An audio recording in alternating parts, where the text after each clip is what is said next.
Hello good morning friends, कैसे हैं। नवनीत एजुकेशनल्स में आप सभी लोगों का स्वागत है। तो फ्रेंड्स, इससे पहले हमने सॉलिड डोसेज फॉर्म्स में टैबलेट की मैन्युफैक्चरिंग के बारे में बात करी थी कि टैबलेट किस तरीके से बनाई जाती है। आज हम बात करेंगे कैप्सूल्स के बारे में। ठीक है, तो कैप्सूल कितने टाइप के होते हैं और इसकी किस तरीके से मैन्युफैक्चरिंग होती है और कैप्सूल बनाने की हमको जरूरत क्यों पड़ी। तो आइए फ्रेंड्स स्टार्ट करेंगे। तो सबसे पहले बात करते हैं कि कैप्सूल की जरूरत क्यों पड़ी। देखिए फ्रेंड्स, अगर हमारे पास टैबलेट हम यूज कर रहे हैं, कोई भी अगर आपने ट्रीटमेंट हम कर रहे हैं किसी भी डिजीज का या डिसऑर्डर का, तो हमारे पास टैबलेट है, तो हमको कैप्सूल की जरूरत क्यों पड़ी। तो कैप्सूल की जरूरत पड़ने का हमारा मेन जो जरूरत है, जो रिक्वायरमेंट है कैप्सूल की, वो ये है कि कहीं ना कहीं आपने जो ड्रग है उसका जो अनप्लीजेंट जो टेस्ट है, या आप कह सकते हैं जो ओडोर है, उसको आप क्या करेंगे, कहीं ना कहीं मास्क करेंगे। ठीक है, हो सकता है कि आपकी ड्रग जो है वो बहुत बिटर है, उसका टेस्ट अच्छा नहीं है, तो उसकी वजह से आप क्या करेंगे, उसकी जो अनप्लीजेंट जो उसका ओडोर या टेस्ट होगा उसको आप क्या कर सकते हैं, मास्क कर सकते हैं। दूसरी चीज, to maintain the stability of the drugs, आप जो ड्रग है उसकी स्टेबिलिटी को मेंटेन कर सकते हैं। ठीक है, क्योंकि हमारे पास ऐसी ड्रग्स होती हैं जो क्या मेनली जो मॉइस्चर की प्रेजेंस पे खराब हो जाती है। ठीक है, या हो सकता है आपके वाटर के अगर कांटेक्ट में आ जाएगी तो कहीं ना कहीं वो खराब हो जाएगी। तो इसको कहीं ना कहीं प्रिवेंट करने के लिए, इसको अवॉइड करने के लिए हम क्या करते हैं, कहीं ना कहीं कैप्सूल में फिलिंग कर देते हैं। तो जो पाउडर ड्रग होती है उसको हम क्या कर लेते हैं, कैप्सूल में फिल कर देते हैं। या आपका बॉडी के अंदर वो डिग्रेड ना हो, जो पर्टिकुलर ड्रग है उसको हम कैप्सूल के अंदर फिल कर देते हैं, और by the help of capsule we can administer, और हम उसको क्या कर सकते हैं, एडमिनिस्टर कर सकते हैं किसी भी पेशेंट को। अब अगर हम बात करते हैं कैप्सूल्स की, तो फ्रेंड्स नाउअडेज हमारे पास दो तरीके से कैप्सूल्स हैं। जैसे एक हमारे पास पहले आता है वेजिटेरियन कैप्सूल, और दूसरी बात हम करेंगे तो नॉन वेजिटेरियन कैप्सूल की बात करते हैं। वेजिटेरियन कैप्सूल मेनली अगर हम बात करेंगे तो प्लांट ओरिजिन बेस्ड है। मेनली कहाँ से ऑब्टेन होता है, प्लांट से हमको ये ऑब्टेन होता है। और अगर नॉन वेजिटेरियन की बात करेंगे तो ये एनिमल ओरिजिन बेस्ड रहता है। ठीक, अब हम प्लांट ओरिजिन बेस्ड की अगर बात करते हैं तो इसमें जैसे हमारे पास क्या है, cellulose. Bye the help of cellulose हम क्या करते हैं, प्लांट बेस्ड जो हमारे पास कैप्सूल्स होता है उसको हम बनाते हैं। ठीक है, मेनली वेजिटेरियन कैप्सूल। और अगर हम बात करेंगे एनिमल ओरिजिन बेस्ड की, तो वहां पर हमारे पास जिलेटिन। ठीक है, हम जिलेटिन एक्सट्रैक्ट आउट करेंगे एनिमल्स के एनिमल से, और फिर उससे हम क्या करेंगे, कैप्सूल्स के लिए आगे फॉर्मेशन करेंगे, उसकी प्रिपरेशन करेंगे। तो अगर जिलेटिन की बात करते हैं तो जिलेटिन कैसे बनेगा, ये कहीं ना कहीं हाइड्रोलाइसिस होगा इसका। कोलेजन, जो कोलेजन बॉडी में प्रेजेंट रहता है, एनिमल बॉडी में जो प्रेजेंट रहेगा, बोन्स में प्रेजेंट रहेगा, उसको हम क्या कर देते हैं, हाइड्रोलाइज कर देते हैं। उसको हम हाइड्रोलाइज करने के बाद हमारे पास दो तरीके से जिलेटिन आता है। अब टाइप ए और टाइप बी हमने उसको कैटेगराइज किया है, वो इसलिए कैटेगराइज किया है क्योंकि उसका ट्रीटमेंट किस तरीके से करना है हमने। ठीक है, उसका ट्रीटमेंट हमने किस तरीके से करना है, और उसका मेनली जो प्रिकर्सर है या उसको हम कहाँ से ले रहे हैं, उस पर डिपेंड करता है आपका इसकी कैटेगरी। तो अगर हम बात करते हैं टाइप ए और टाइप बी, तो टाइप ए क्या है, ये मेनली एसिड ट्रीटेड है।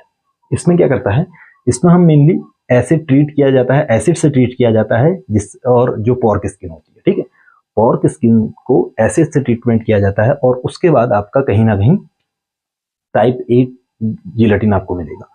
और अगर बात करते हैं टाइप बी की, तो इसमें अल्कली, मेनली अल्कली ट्रीटेड, जो अल्कली ट्रीटेड रहेगा, हम बेस से इसको ट्रीटमेंट करेंगे, बोन्स को, एनिमल बोन्स को, और उससे हमको क्या मिलेगा, जिलेटिन मिलेगा। अच्छा फ्रेंड्स, अब एक क्वेश्चन ये आता है कि मेनली हमको जिलेटिन ही क्यों यूज करना है। ठीक है, हम जिलेटिन हमारे लिए बेस्ट क्यों है। तो जिलेटिन इसलिए हमने सेलेक्ट किया है क्योंकि ये नॉन टॉक्सिक इन नेचर है। इसकी टॉक्सिसिटी क्या है, ये इनएक्टिव है, ये टॉक्सिसिटी क्रिएट नहीं करता है। ठीक है, ये टॉक्सिसिटी कॉज नहीं करता है हमारी बॉडी के अंदर जब जाएगा। दूसरी चीज, ये सॉल्युबल है बॉडी के अंदर, इजीली डाइजेस्टेबल है। तो इसको अगर हम किसी पेशेंट को देते हैं तो वो इजीली इसको क्या कर सकता है, डाइजेस्ट कर सकता है।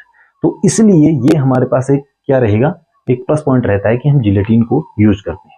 ठीक है, तो जिलेटिन को जब हम यूज कर लेंगे, अब जिलेटिन हमारे पास टाइप ए टाइप बी हमारे पास आ गया है। अब इसका जो प्रोसेस रहेगा वो कुछ स्टेप्स रहेंगे प्रोसेस में। जैसे पहले हम क्या करेंगे, hot water extraction. Bye the help of hot water extraction हम क्या करेंगे उसको, फिर उसके बाद हम एक्सट्रैक्ट करने के बाद उसको हम फिल्टर करेंगे। क्योंकि ऐसे भी कुछ सब्सटेंस या ऐसे कुछ चीजें होते हैं जो क्या हो जाता है, हमारे उस पर्टिकुलर जो जिलेटिन है उस प्रोडक्ट में हमको जरूरत नहीं होती है, जिसको हम बोलते हैं अनवांटेड। ठीक है, अनवांटेड पार्टिकल्स को हमको सेपरेट आउट करना है। जब हम अनवांटेड पार्टिकल्स को सेपरेट आउट करते हैं तो उसके बाद हमको क्या मिलेगा, एक जो लिक्विड फॉर्म मिलेगा, उसको हम फिर सॉलिडिफाई कर देंगे bye the help of cooling. Cooling की हेल्प से हम क्या कर देंगे, उसको सॉलिडिफाई कर देंगे। जब कूलिंग की हेल्प से ये सॉलिडिफाई हो जाएगा तो हमारे पास जिलेटिन ऑब्टेन हो जाएगा। नाउ हमारे पास जिलेटिन हम क्या कर लेंगे, ऑब्टेन कर लेंगे। अब सॉलिडिफाई होने के बाद जिलेटिन ऑब्टेन हो जाएगा तो हम उसको अलग अलग तरीके से मैन्युफैक्चरिंग के लिए ले जा सकते हैं। जैसे हार्ड कैप्सूल्स बना सकते हैं और सॉफ्ट कैप्सूल बना सकते हैं। अगर हम बात करते हैं सॉफ्ट कैप्सूल की, तो सॉफ्ट कैप्सूल कैसे बनती है और हार्ड कैप्सूल कैसे बनती है। देखो जिलेटिन तो एक ही है, लेकिन क्या डिफरेंस रहेगा कि जिससे कि वो सॉफ्ट जिलेटिन बन जाए और जिससे कि वो हार्ड जिलेटिन बन जाए। अगर सॉफ्ट जिलेटिन की बात करते हैं तो एग्जांपल हमारे पास क्या हो सकते हैं, जैसे विटामिन ए की आपकी कैप्सूल्स होती है। ठीक है, उसी तरीके से अगर हार्ड जिलेटिन की बात करते हैं तो हमारे पास क्या है, ओमेप्राजोल की कैप्सूल्स होती हैं। वो हार्ड होती हैं, उसका जो सेल होगा बाहर का वो हार्ड होगा और इसका सॉफ्ट रहेगा। हाँ, आप पोदिन हरा को भी देख सकते हैं, पोदिन हरा भी एक तरीके से सॉफ्ट जिलेटिन कैप्सूल है।